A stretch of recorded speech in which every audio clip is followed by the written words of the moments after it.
upstairs digital last time. And after each one, the same thought is to me. What? I saw none. What about Jesus Church? Turns out to a couple of priests without even remaining. The happy has a lot of history. Not all good. Was Okay, now. Come here.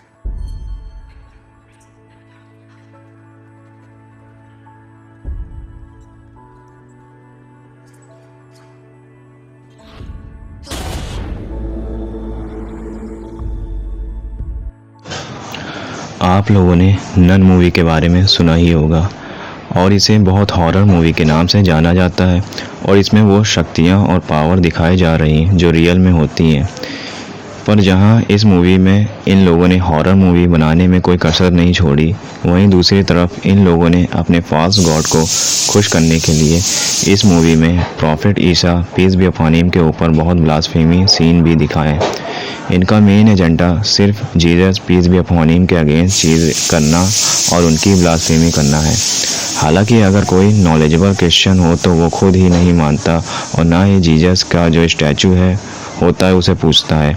वहीं दूसरी तरफ इस्लाम में भी कोई idol worship नहीं है और वो लोग भी Jesus peace be upon him को भी गॉड का मैसेंजर मानते हैं और उनका वैसे ही रिस्पेक्ट करते हैं जैसे बाकी प्रॉफिट का करते हैं। पर ये लोग जो शैतान के पुजारी हैं वो अपनी हरकतों से बाज नहीं आते और किसी न किसी तरीके से ये Jesus peace be upon him की ब्लास्फेमी करते हैं, क्योंकि ये जानते हैं आखिरी वक्त में Jesus peace be upon him आएंगे और जब ये लोग उनके अगेंस्ट खड़े हों तो बाकी लोग भी इन्हीं का साथ दें और उस वक्त सभी लोगों को ये लगे कि यही लोग हक पर हैं। और इसलिए ये मीडिया के थ्रू ऐसी माइंड प्रोग्रामिंग कर रहे हैं कि किस तरह की ब्लास्फेमी करने के बाद भी कोई इनका अगेंस्ट खड़ा नहीं हो रहा है और ना कुछ बोल रहा है। वो क्रिश्चियन हो या मुस्लिम, सब अपने काम में मशरूफ़ हैं। पर इन लोगों की प्लानिंग सालों से चल रही है और यही आखिरी वक्त तक चलती रहेगी, क्योंकि कुरान में अल्लाह ने फरमा रखा है कि ये लोग तुम्हें ऐसे जानते हैं जैसे अपने बच्चों को, पर ये लोग ऐसे ही रहने वाले हैं और ईमान नहीं लाएंगे। और इसीलिए ये लोग अपनी हर कोशिश करते हैं अपने फास मसाया को ऊंचा दिखाने के लिए और प्रॉफिट और गॉड के अगेंस्ट ब्लास्फेमी करने के लिए। अगर आप नन मूवी देखें तो इसमें एक नन की स्पिरिट दिखाई गई है जो एक बहुत पुराने चर्च में रहती है और वो स्पिरिट इतनी पावरफुल रहती है कि उसकी पावर शो करने के लिए ये लोग जो चर्च में Jesus peace be upon him का स्टैचू होता है उसे गिराकर टूटता हुआ शो करते हैं और ये दिखाते हैं कि वो इविल स्पिरिट कितनी पावरफुल है।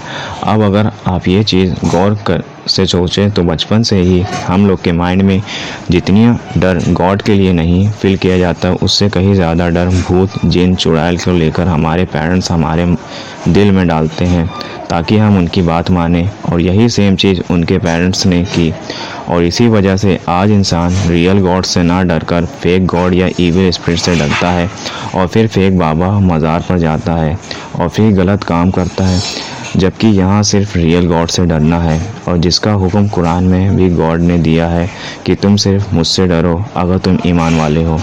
पर लोग के जो माइंड में फ्रेम कर दिया गया है बचपन से वो इतनी आसानी से अब ख़त्म या हट नहीं सकता।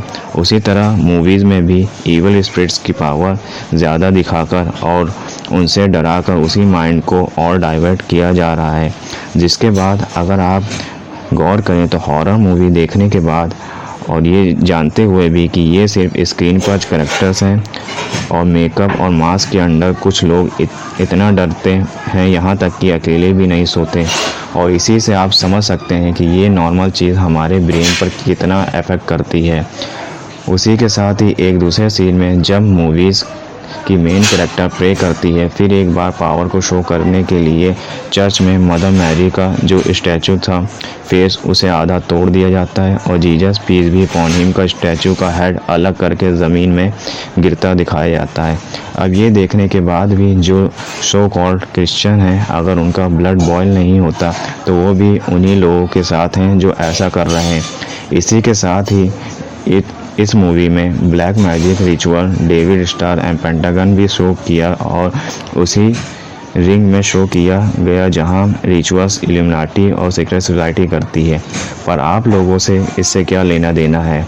आप लोग को बस अपनी लाइफ से मतलब है और वो लाइफ के साथ कौन खेल रहा है इसके बारे में भी आप लोगों को नहीं सोच रहे हैं। बस इस दुनिया की फ़ेक लाइफ में अपनी खुशी तलाश कर रहे हैं। तो मुझे जो बताना था मैंने बता दिया, बाकी आपकी मर्ज़ी, आप क्या सोचते हैं और क्या करते हैं।